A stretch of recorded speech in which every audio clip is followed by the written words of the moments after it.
Hey, this is Ciderhelm and welcome back to Tactical. Today I'm going to be covering a team fight where I'm playing Ahri. I recently put this fight up on the channel by itself, but I felt that there was so much involved in it that it'd be worth breaking down in more detail. Let's set the stage. Our teams are about to engage a team fight near Baron. Note that my team is spread out from each other. This is because we're against a Swain and Vladimir, both of whom are extreme multi-target threats. On top of this, Zhonya and Jarvan can trap us under them, leading to an easy cleanup for their team. Our Master Yi just attempted to engage onto Swain and is nearly dead from the exchange, with no significant damage dealt to Swain, but leaving Swain low on mana and lacking an ignite. He's out his flash and will meditate to recover some health. Our opponents are spread along the river.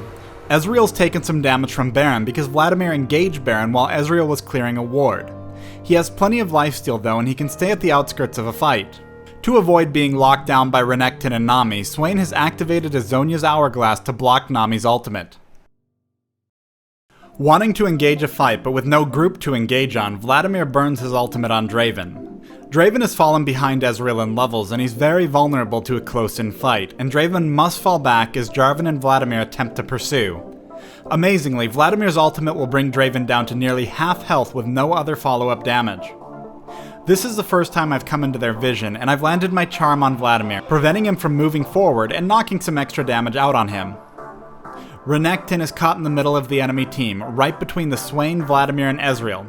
But as our front line, this is exactly where he wants to be, and is staying in the middle of them is the only way we even have a chance of safely getting our damage out.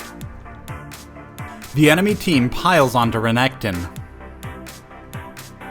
This little orb has caused me a lot of heartache. Ahri's Foxfire orbs won't reset their cooldown until they've all been expended, but because this orb was originally summoned in the rear, it hasn't been close enough to fire off at an opponent yet. Because I have cooldown reduction, my orbs have more than double the cooldown because it hasn't fired. So why haven't I moved closer? Right now we're at a point where Master Yi is off my screen, Draven's in the far rear, and I've got 5 people pounding on Renekton. They're still sitting on a load of crowd controls between Zonya's ultimate, Swain's Nevermove, and Jarvan's Cataclysm.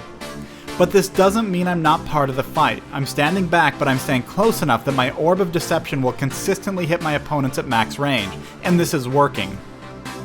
As the enemy team falls back, the 4 of us move in. Zhonya lands her crescendo directly onto Renekton, Draven, and myself. This is a devastating spot to be because they still have 5 members up. The only real disadvantage their team has is that Swain has managed to run himself very low on mana, which limits his presence, but Vladimir, Ezreal, and Jarvan are still big threats. Note that Master Yi is hanging out behind the fight.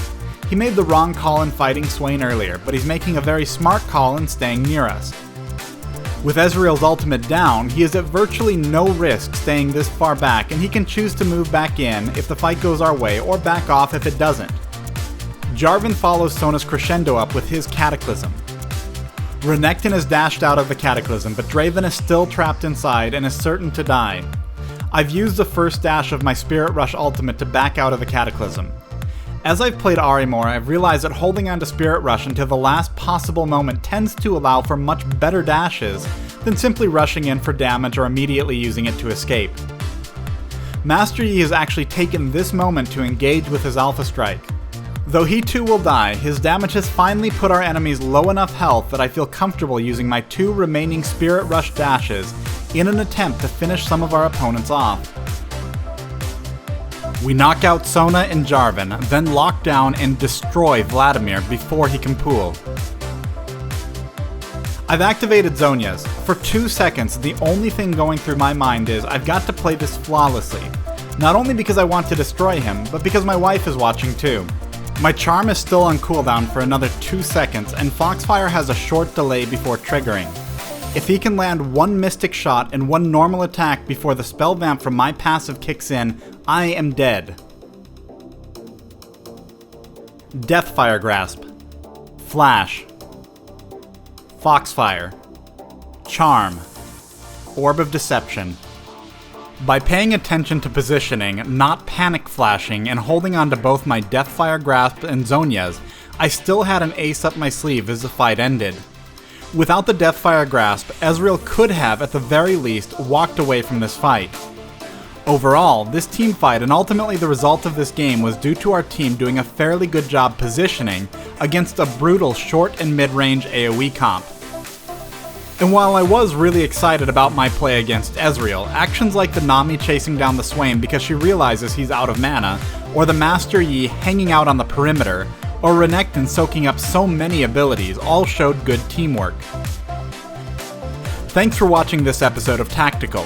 If you enjoyed this and you want to understand more about the game, check out www.learntheleague.com, linked below, to find out how you can get a university-level education in League of Legends with the most comprehensive gaming guide in the history of gaming.